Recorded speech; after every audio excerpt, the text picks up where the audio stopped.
12 weeks to the Milan City Marathon of April 2025, where my goal is to run a sub 2 hours and 50 minutes marathon and beat my current personal best, 2 hours and 52 minutes. The next 4 weeks of my training program are the most important one of the entire program. This is when we make it happen, now or never. In this video, I'm gonna share with you the full details of my training program for the next 4 weeks and the why. The theme for the next 4 weeks is marathon pace without exaggerating. But before we dive into it, I have to complete today's training. 15 kilometers, tempo run, 4 minutes, 10 seconds per kilometer. Should be fairly conservative pace for me, and I should focus mainly on my running efficiency, running technique. Let's go!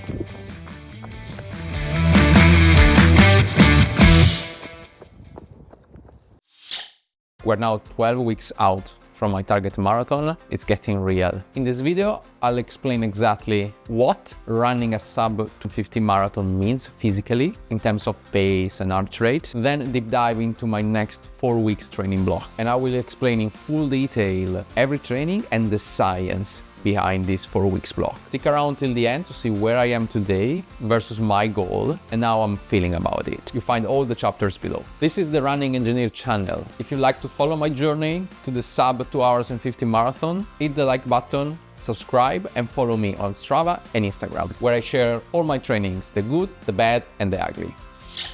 To run a 250 marathon, your pace needs to be under 4 minutes and 2 seconds per kilometer. I'm aiming for about 4 minutes per kilometer, which translates to about 2 hours, 48 minutes and 30 seconds total time. But here's the catch. In a real race, you always end up running slightly more than 42 kilometers, 195 meters, because one run trajectory. Official races are measured along the shortest possible path. We amateurs rarely take that perfect line. We weave around other runners, drink at the aid station, not taking the perfect trajectory in the curve, etc, etc. Second, GPS accuracy. Your watch, even the most expensive Garmin, is not 100% accurate. There is a relative error, especially with a lot of turns and tall buildings, which is usually what happens in a marathon. The result? Your GPS might show a slightly longer distance than the official marathon route. Just to give examples from my Strava, Zurich Marathon 2024, 42 kilometers, 0.48. That's an extra 285 meters. Pisa Half Marathon, December 2024, 21.18 kilometers. That's about 83 meters more. So when I plan my 250 marathon, I assume I'll run about 42.5 kilometers, which is 300 meters more than the official distance,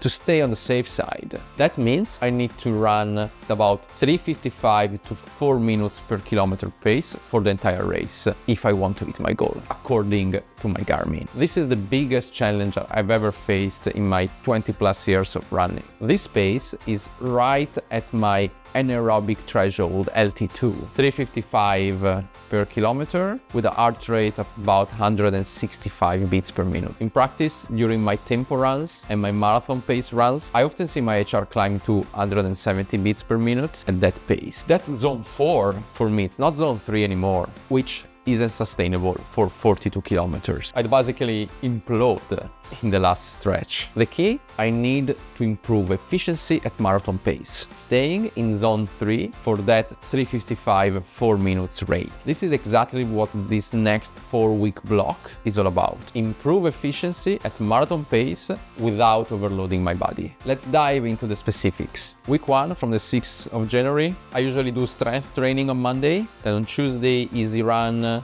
zone 2 to have to 14 kilometers. Wednesday is my typical interval day. In this case, 8 times 1 kilometer at about 350, 325, recovery 300 meters. Thursday, I usually do a recovery run, zone 1 or really low zone 2, about 10 kilometers, junk miles. Friday is usually a progression run, so the first part being easy run, zone 2, and then you accelerate for the last kilometers or specific workout. Saturday, again, strength training, really important for me. I'm 42 years old, turning 43 very soon, I need to work on my strength. And Sunday is the usual long run. In this case, alternating zone 2 and marathon pace. 10 kilometers in the high zone 2 zone, 4 minutes and 40 seconds per kilometer target pace, 5 kilometers at marathon pace, 5 kilometers again high zone 2, 5 kilometers marathon pace, and the last 3 kilometers again high zone 2. This run is a classic example of not overloading. A mix of zone 2,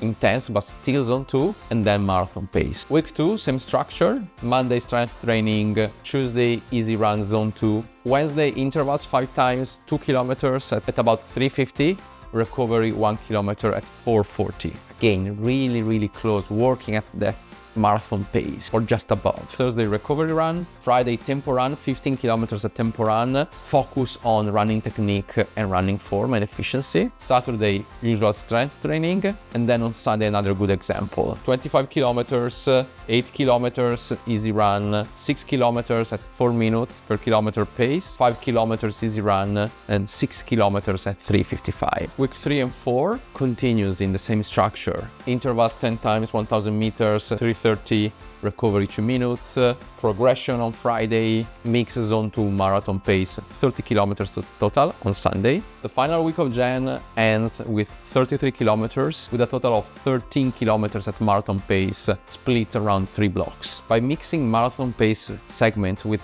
zone 2 stretches, I increase mileage without burning out. Imagine doing a 30 kilometers at marathon pace. Would be brutal. And I train my body to hold 3:55 4 minutes per kilometer when already fatigue, mimicking the last 10 kilometers of the marathon. Physiologically, these workouts help me improve muscle endurance, but also helps me metabolically. By training in these ranges, the body gradually adapts to optimize the utilization of energy substrates, promoting a greater ability to use fat as the primary source of energy instead of glycogen, which is crucial for maintaining fast pace in the last kilometers of the race. It also promotes lactate clearance, the body's ability to dispose lactate acid more quickly. With these workouts, I should be able to notice my heart rate at race pace going gradually down. This happens because the body becomes more metabolically efficient, improving oxygen transportation in the blood and oxygen distribution to the muscles thanks to increased capillarization. By continuing to work at this pace in a focused manner, the body should adapt,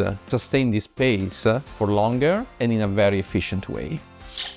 Where I am today. Today is the 17th of January, the second week of this block. Last week was rough. I came out of a flu in December and was still in the recovery phase. A couple of trainings didn't go as planned, but then on Sunday, January the 12th, I had a top training. I extended the 28 kilometers to 32 and I felt great about it. Despite, again, you see the heart rate going up. It's still not where it should be, but we are in the middle of the training block. This week, I nailed my 5 times 2 kilometers intervals, always in control, good pace, good running technique. I was really happy about that training. How am I feeling? Positive and scared. Positive because I feel strong. I see signs of improvement. I am willing to train. I'm willing to push hard.